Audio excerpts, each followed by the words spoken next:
Alright, hey there YouTube. So I think I'm going to call this channel Veganomics 2 or Veganomics Spanish teaching or something like that. But what I want to do today is sort of go over the Spanish alphabet and how to pronounce each letter. So I'm going to show you that on paper. So you can take this down if you'd like to. So the Spanish alphabet is called abecedario.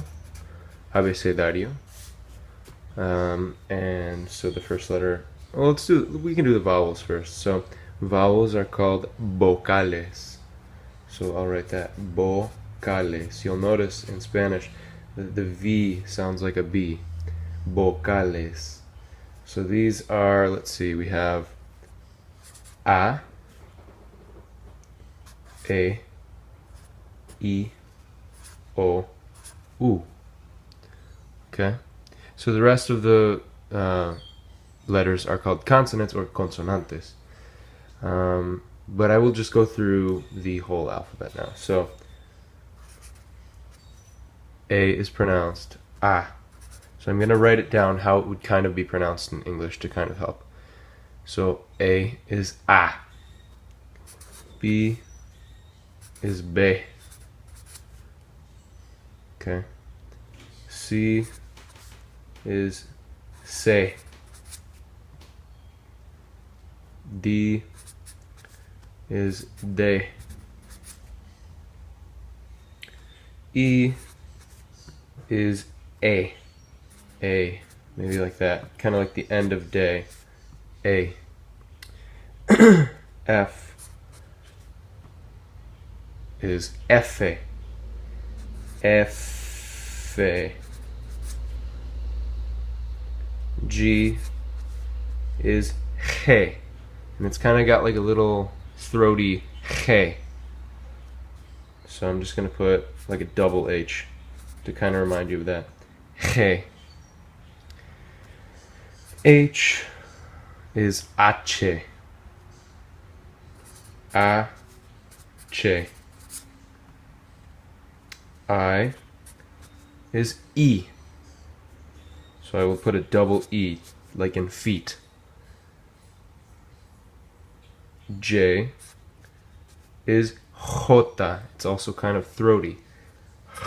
Jo. I guess I would do J. And you can kind of do it like that if you want. Okay, now we have K, which is Ka.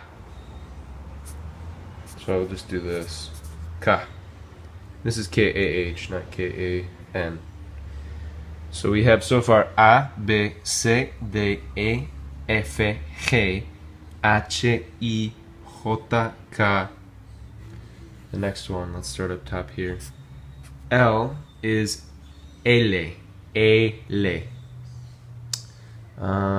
So I guess you could say L. But it's not as much E as like L. So L. J, K, L.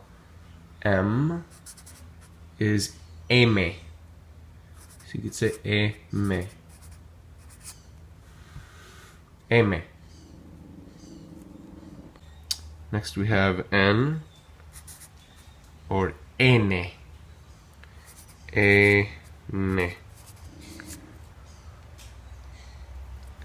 O is just the same. It's O. One of the only ones that stays the same. Probably the only one. N-O. There is one in here that I should have mentioned. It's called Enye. Enye. And now this, above the N, is called a tilde. And this is like in the word piña. Let's just put that there. The word piña, which is pineapple in Spanish. You wouldn't say pina whenever you see this. You would say piña. You know, in Italian they have the GN. In Spanish they have the N with a tilde on top of it. So enye. Okay, so we have M, N, Ñ, O. P is P. One thing about the P in Spanish is it's not as pronounced as the P in English. For example, we would say peanut, or like, would you please pay me? I don't know. It just, to me, it sounds a little bit less pronounced. It's more like you would say Penelope. You wouldn't say Penelope. Penelope. So OPQ is Q. So I guess I'll just do, I guess I could do KU or KEW. Q. R is ere. So I guess I'll do ere. But this R right here, ere, is kind of like, you kind of have to like open your mouth horizontally and say ere. It's almost like a D. Ere. Now there is a double R. It's not a letter, but there is a double R phenomenon in Spanish. So this is the trill. You have to trill your R so it sounds like R. An example of this would be, well, this would be ere. So I guess I'll put two R's there. But an example of this would be the word, let's just use carro, which means car. So whenever you see a double R, you're going to trill your R. Also, at the beginning of a word, if you have just a single R, like the word rara, so the first R will have the trill, even though it's not a double R. Rara. Okay, the same at the end of a word. So let's look at the verb tocar, which is to touch. Yeah. So tocar, at the end we trill this R. It's not as pronounced as it would be at the beginning, or if it's a double R in the middle. And I know this is kind of a lot, but this is sort of the beginning, what you need for the beginning. S in Spanish, and don't mind this is very kind of sloppy, but S is ese. So I guess I'll do ese. Ese. The next one would be T, which is te. And it's not te, it's te. So it's a more than a te. Te. Okay, so the next one is U, which in Spanish we say U. So this could kind of be like, I'll just put a double O, like the word boot. Like in the word boot. I'll kind of just write the word boot here and really stress the U. V is ube or be, depending where you come from. So we had B, which was be, and now we have ube. So I'll just go ahead and do ube. And these two actually sound the same when you're pronouncing them in words. So, for example, the word, there's two different verbs. Votar. There's votar with a V, and that means to vote, like in an election. And then there's votar, sound exactly the same, but in the context, you would know that this is the one with a B, because this one means to throw something away. The one with the V means to vote. So, again, votar, votar. They sound the same, but given the context of what you're talking about, you will know whether it's this one or this one.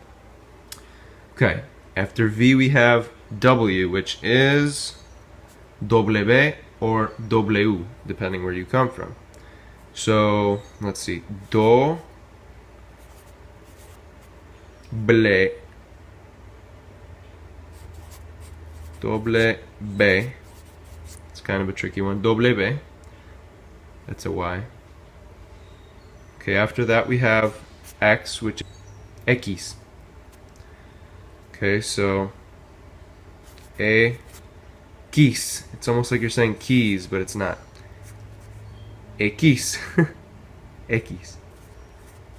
Okay, I'll just put K-E-E-S, X.